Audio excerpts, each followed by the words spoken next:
दो, इस्तीफा दो, शिक्षा मंत्री इस्तीफा दो।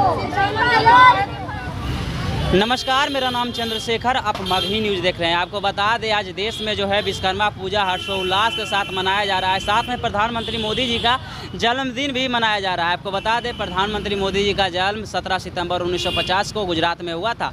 और ऐसे में अभी भारत के वर्तमान प्रधानमंत्री श्री नरेंद्र मोदी जी हैं। ऐसे में बिहार ही नहीं, पूरा देश में उनका जन्मदिन अलग अलग तरीके से मनाया जा रहा है। बिहार के बीजेपी कार्यालय में हमने आपको दिखाया कि किस प्रकार से बीजेपी कार्यालय जो है बैनरों तले दुल्हन की तरह सज चुका है। और बहुत सारे लोग प्रधानमंत्री मोदी के लिए अनेका गिफ्ट लेके आए थे। उन अनोखा गिफ्ट में मोदी जी का शकल का जो है गोबर का बनाया गया था और सम्राट चौधरी जी को बताया जा रहा था भेंट किया जाएगा। और अभी हम मौजूद हैं करबिगहिया में। काली मंदिर पीछे दिख रहा होगा। स्मृति शर्मा जी यहाँ पे हैं, जो कि प्रधानमंत्री नरेंद्र मोदी की लंबी उम्र के लिए यहाँ पे हवन करवा रहे हैं। और बताया जा रहा है जिस प्रकार से सनातन के ऊपर विपक्षी दल के तरफ से जो कटाक्ष किया जाता है, जो बयानबाजी किया जाता है, उसके विरोध में भी यहाँ पे हवन करवा रहे हैं। क्या कुछ वजह है हवन करवाने की, चलिए इनसे पूछते हैं। ठीक है, प्रधानमंत्री मोदी जी का जन्मदिन है। ऐसे में जो भी उनके चाहते हैं कार्यकर्ता हैं, अनेक प्रकार के तोहफा उनके लिए लाए हैं। क्या वजह है कि आप यहाँ पे हवन करवा रहे हैं? जी, प्रधानमंत्री जी को हम लोगों ने बहुत आशीर्वाद उनके लिए मांगा है। मंदिर में पूजा अर्चना करने के बाद यह एक तोहफा के स्वरूप प्रधानमंत्री जी को हम लोग गिफ्ट में दे रहे हैं, क्योंकि देश के प्रधानमंत्री हैं वो। और इस देश में बिहार भी उनके अंदर में ही आता है। वो बिहार के भी प्रधानमंत्री ही हैं, हम सबके प्रधानमंत्री हैं। और हमारे यहाँ एक बहुत खतरनाक मोड़ हमारे बिहार में ले लिया है हमारे शिक्षा मंत्री जी। अनाप शनाप हम हिंदुओं के धार्मिक ग्रंथों पर बयान दे रहे हैं, जिससे हमको लगता है कभी भी कोई हिंसा भड़क सकती है, कुछ भी अनर्थ हो सकता है। और सबसे बड़ी बात जिसकी हमको बहुत पुरजोर तरीके से हमको आशंका हो रही है कि शिक्षा मंत्री जी हम हिंदुओं का धर्म परिवर्तन करवाना चाहते हैं। वो मानसिक रूप से दबाव बना रहे हैं कि हमारा धर्म में यह कमी है, आप धर्म परिवर्तन कर लीजिए। इन आशंकाओं को देखते हुए हम उनके सारे विकारों को जो शिक्षा मंत्री जी के दिमाग में फल फूल रहा है, उसको इस हवन कुंड में हम लोग पूरे अर्पण कर रहे हैं, जिससे जलकर भस्म हो जाए उनके सारे विकार जो हमारे धर्म के लिए वो अक जो बल बक रहे हैं, वो सब इसमें जलकर भस्म हो जाए और उनके पाप से उनको मुक्ति मिले।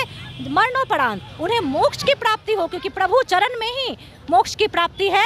ये हम सब हिंदुओं का मानना है, वो भी हिंदू हैं। इसलिए प्रधानमंत्री जी के देश में सुख शांति हो, इसी कामना के को मद्देनजर रखते हुए हम लोग शिक्षा मंत्री जी के सारे विकारों को इस अग्निकुंड में समर्पित कर रहे हैं। मुख्यमंत्री नीतीश कुमार जो है नरेंद्र मोदी जी को, प्रधानमंत्री जी को मतलब जन्मदिन की बधाई दिए हैं, इस पे क्या कहिएगा? देश के प्रधानमंत्री हैं, बधाई देना चाहिए। प्रधानमंत्री जी भी सारे नेताओं को और मुख्यमंत्री को, सभी विशिष्ट जितने भी हमारे देश में बड़े लोग हैं, उनको वो प्रधानमंत्री जी भी विश करते हैं। तो नीतीश जी को करना चाहिए, इसलिए किए हैं। इसमें आशंकाएं नहीं जतानी चाहिए, प्रधानमंत्री जी को तो करना ही चाहिए ना। एक तरफ जो है बीजेपी यानी एनडीए सनातन की बात करते हैं, सनातन को बचाने की बात करते हैं, तो दूसरी तरफ विपक्ष जो है सनातन को मिटाने की बात करते हैं। उनके पास कोई मुद्दे नहीं रह गए हैं। उनके पास पिछले किए हुए कामों का कोई लेखा जोखा उनके पास दोहराने के लिए नहीं रह गया। इतने घोटाले, इतने घोटाले, इतने घोटाले, कोयला से शुरू करेंगे तो मिट्टी तक आ जाएंगे आप, ऐसे ऐसे घोटाले। तो उनके पास जब जनता के पास जाने के लिए क्या बचा है, आप बताइए। और जो देश के राजनीति में हमेशा से होता आया है, फूट डालो, राज करो, इधर फोड़ो उधर तोड़ो, जात पात को बांटो और धर्म को भी बांटो। यही तो आज़ादी के पहले से और अभी तक यही तो चल रहा है देश में। अंग्रेज किया और अब हिंदू भी कर रहे हैं। तो उनके पास यही मुद्दा है कि जितना ज़्यादा से ज़्यादा हो सके उन्माद फैलाओ, बांटो, अनाप शनाप बयान दो, खासकर हिंदू धर्म पर, क्योंकि हम बहुत सहिष्णु हैं, हम एकदम शांति से सह लेंगे।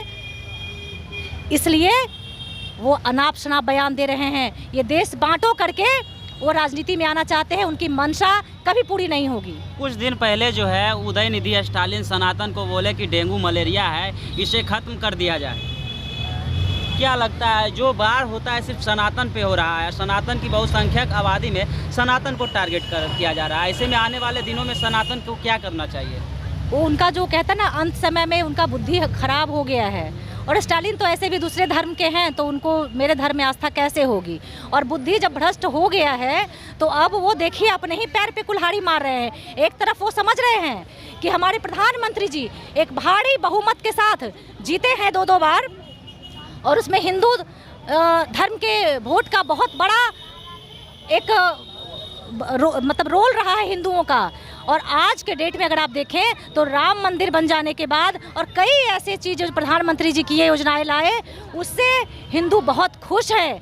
और तो वो और हिंदुओं को ही आहत कर रहे हैं, तो इसी को कहा जाता है कि उनके अपने पैर पे कुल्हाड़ी मारना, वो अपने पैर पे कुल्हाड़ी मार रहे हैं और भगवान उनको क्षमा नहीं करेंगे। आप एक धर्म की पूजा करें लेकिन दूसरे धर्म पे उंगली ना उठाएं, भगवान उनको क्षमा नहीं करेंगे। देखिए वो अस्पताल चले गए।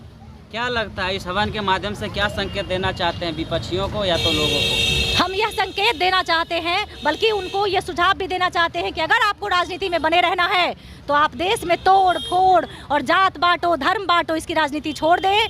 आप जनता की सेवा कर कर, अपने काम दिखाकर आप राजनीति में आए, सत्ता में आए। अगर इस तरह का राजनीति करेंगे तो आप हमेशा के लिए सत्ता से बाहर कर दिए जाएंगे। सारे हिंदुओं ने आंखें अपनी खोल ली हैं। भारत के प्रधानमंत्री जो हैं, इनको कहा जा रहा है अभी तक वर्तमान भारत में जो प्रधानमंत्री है, जितना समर्थक मोदी जी को मिल रहा है इतना शायद किसी प्रधानमंत्री को ना मिल रहा है। क्या वजह रहा? जी मैं सुनी नहीं, थोड़ा सा रिपीट कर दीजिए। पूजा जिस प्रकार से भारत के जितने भी प्रधानमंत्री थे उनके समर्थक में लोग थे, लेकिन जिस प्रकार से आज प्रधानमंत्री मोदी के समर्थक में उनका जन्मदिन था, तो पटना के सड़कों पे भिन्न भिन्न जगह पे भिन्न भिन्न तरीके से लोगों ने उनका समर्थन किया और लंबी आयु के लिए कामना ईश्वर से किए। जी हमारे प्रधानमंत्री जी जनता से इतने ज़्यादा जुड़े हुए हैं। पहले के प्रधानमंत्री जो हुआ करते थे जनता से इतना जुड़ाव नहीं रहता था। हमारे यशस्वी प्रधानमंत्री मोदी जी इतना ज़्यादा जनता से जुड़े हुए हैं कि जनता आज इतना समझती है कि आज उनका जन्मदिन है। कार्यकर्ता हम लोग उनसे इतने जुड़े हुए हैं क्योंकि आप देखते हैं कि एक मंडल के, एक शक्ति केंद्र के, एक बूथ स्तर तक के जो हमारे कार्यकर्ता होते हैं उनसे भी वो फ़ोन पर बात करते हैं, सामने से लाइव में बात करते हैं। तो हम लोग इतने खुश हैं ऐसे प्रधानमंत्री जी का के लिए, तो हम लोग रोज़ जन्मदिन मनाने के लिए तैयार है। जो सनातन का विरोध कर रहे हैं, कहीं ना ऐसा ना हो कि जो सनातन में मतलब आस्था रख रहे थे लेकिन दूरियां बना रहे थे, इन नेताओं के बयान से क्या लगता है कि आने वाले दिनों में जो है जो कांग्रेस एनडीए के जो प्रत्याशी हैं थोड़ा बहुत सीट ला रहे थे, ये बयानों से क्या लगता है 2024 में बीजेपी की कितनी सीट आएगी?